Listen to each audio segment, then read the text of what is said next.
What if I told you that during the Cold War, intelligence agencies built gadgets so bizarre that even their own officers thought they were a joke? A lipstick that could kill, a cat surgically turned into a listening device, a dragonfly-sized drone decades before modern electronics existed, and a bug that sat inside an American embassy for 7 years with no battery, no wire, and no power source. Every single one was real, and every single one was designed to do the same thing: steal secrets without getting caught. Before we reach a device so clever it fooled 4 consecutive American ambassadors, we start with a weapon that fits inside a purse. Number 7. The KGB Lipstick Pistol 1960s. A woman walks through a diplomatic reception in East Berlin. In her handbag, what looks like an ordinary lipstick. Nobody gives it a second look. Hidden inside, a single-shot 5mm pistol. The outer casing matched a real cosmetic tube perfectly. Same weight, same texture, same size. But beneath the cap, the tip was actually a recessed barrel. Remove the cap, twist the base. A spring-loaded firing pin strikes the round. One shot, one target, then discard the weapon. It was designed for female operatives in social settings, border checkpoints, receptions, security screenings. No one suspects a lipstick. Western intelligence nicknamed it the kiss of death. It became public in 1965 when it was found on a Soviet agent during a border inspection between East and West Germany. The message was clear: during the Cold War, the KGB could turn even cosmetics into weapons. But while the KGB hid guns inside lipstick, the CIA hid surveillance equipment inside something alive: a cat. Number 6. Project Acoustic Kitty. Somewhere inside CIA headquarters in the early 1960s, someone said with a straight face, "What if we turn a cat into a spy?" And everyone agreed. In an hour-long surgery, engineers implanted a microphone inside the cat's ear canal, a 2-centimeter transmitter at the base of its skull, and a thin antenna woven through its fur down to its tail. But there was a problem nobody predicted. The cat kept wandering off to find food, so the CIA performed a second surgery to suppress the cat's hunger drive. Let that satisfy him. The United States government surgically altered a cat's brain so it would stop thinking about food and start thinking about espionage. 5 years of development, $15 to $20 million spent. Finally, the first field test. Target: 2 men on a bench near the Soviet embassy in Washington. The cat was released. It walked toward the targets, then wandered into the street and was hit by a taxi. The CIA later claimed the cat survived and the project was simply impractical. Either way, the result was the same. In 1967, Project Acoustic Kitty was shut down. $20 million, 5 years, 2 surgeries, defeated by a cat that refused to cooperate. But the next gadget is not funny at all. It was designed to kill, using something you might be carrying right now. Number 5. The Bulgarian Umbrella. September 7, 1978. London. Georgy Markov, a 49-year-old Bulgarian dissident, is crossing Waterloo Bridge on his way to work at the BBC. He feels a sharp sting in the back of his right thigh. He turns. A man is picking up a dropped umbrella, mumbles an apology, hails a taxi, disappears. That evening, a high fever. 4 days later, Markov is dead.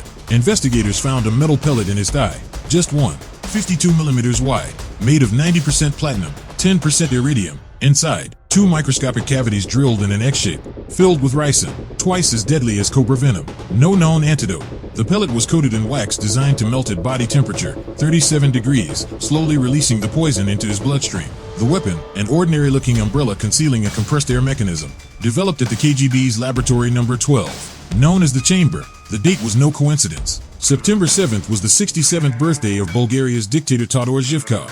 The assassination was a birthday gift to a dictator. In 1992, former KGB General Oleg Kalugin confirmed Zhivkov personally ordered the killing.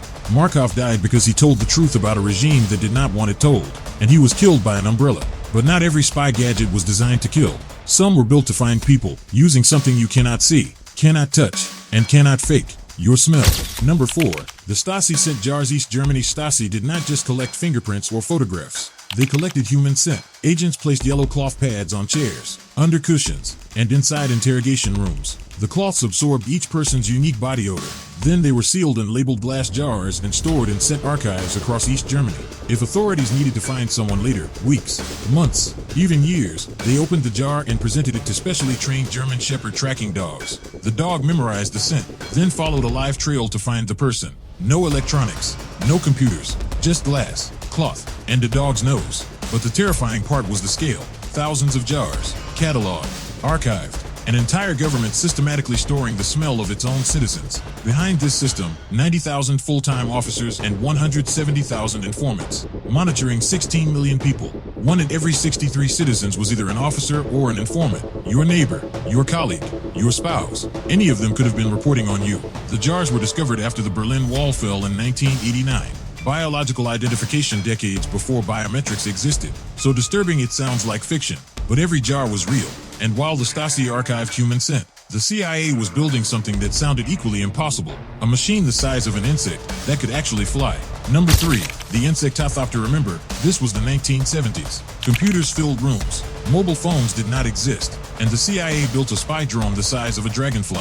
The Insectothopter, 6 centimeters long, 9 centimeter wingspan, total weight, 1 gram.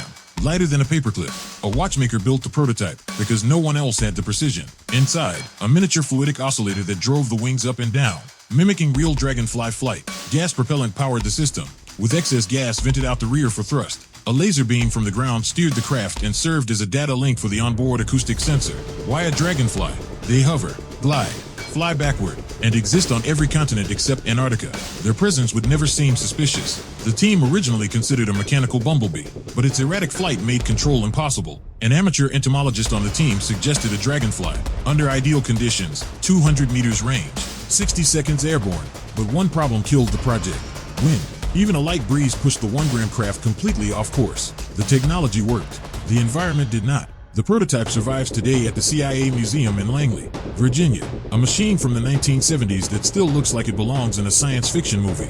But the next gadget was even more disturbing, because they hid it somewhere you would never think to check: inside your own shoes. Number 2, the KGB shoe transmitter. Imagine this. You are a Western diplomat in Moscow. You attend a reception, return to your hotel. Everything looks normal. Your shoes sit by the door.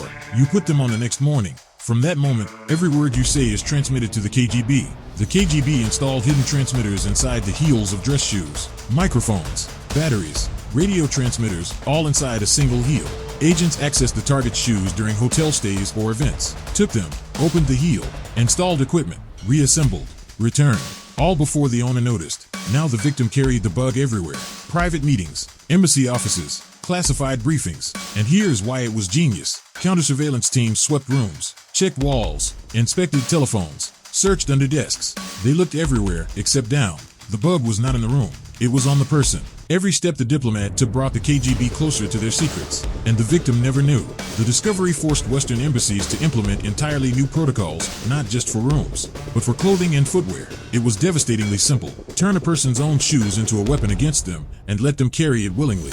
But even this was not the most impressive spy gadget of the Cold War, because number 1 did not just collect secrets. It rewrote surveillance technology forever, and it started with a group of smiling children. Number 1, the Thing. August 1945, Moscow. A group of Soviet schoolchildren from the Young Pioneer Organization visit the American embassy. They are smiling, singing the American national anthem in English, and carrying a gift: a hand-carved wooden replica of the Great Seal of the United States. Every detail meticulously crafted. Ambassador W. Averell Harriman was moved. He hung it on the wall of his private study in Spaso House. It stayed there for 7 years. For every one of those years, the Soviet Union heard every conversation in that room. Inside the seal, a device unlike anything ever built. No batteries, no wires, no transistors, no power source of any kind. It was created by Leon Theremin, inventor of the theremin musical instrument, now a prisoner inside a Sharashka, a secret Soviet lab where imprisoned scientists were forced to work for the state. What he built was a passive cavity resonator, a tiny metal cylinder with a membrane just 75 micrometers thick, thinner than a human hair, connected to a concealed antenna. The device sat completely dormant, silent, invisible to every electronic sweep, until Soviet operators, from a van nearby, aimed a radio signal at the correct frequency toward the study. Sound waves from conversations hit the membrane, causing it to vibrate. Those vibrations altered the reflected signal. A receiver decoded the reflections, reconstructing every word. No battery to die, no signal to detect unless activated from outside. Four ambassadors used that study: Harriman, Smith, Kirk, and Kennan. Security teams swept it repeatedly. Nobody found it. It was discovered in 1952 only by accident when a British radio operator detected unusual transmissions near the embassy. In 1960, Ambassador Henry Cabot Lodge Jr. revealed the device at the United Nations General Assembly, stunning the world. Historians consider it one of the most important intelligence devices ever created. Its passive design helped inspire technologies that eventually led to modern RFID systems now used in access cards, contactless payments, and electronic passports. A prisoner built a technology in 1945 that the world would not understand for decades. For 7 years, one of the most sensitive American locations in the Soviet Union had been listening to itself, and nobody knew. The Cold War produced thousands of strange inventions, but these 7 stand apart because they sound impossible. A lipstick gun, a $20 million spy cat, a poison umbrella, jars of archived human scent, a 1-gram dragonfly drone, a shoe that listened, and a device that worked without power for 7 years. They sound fake.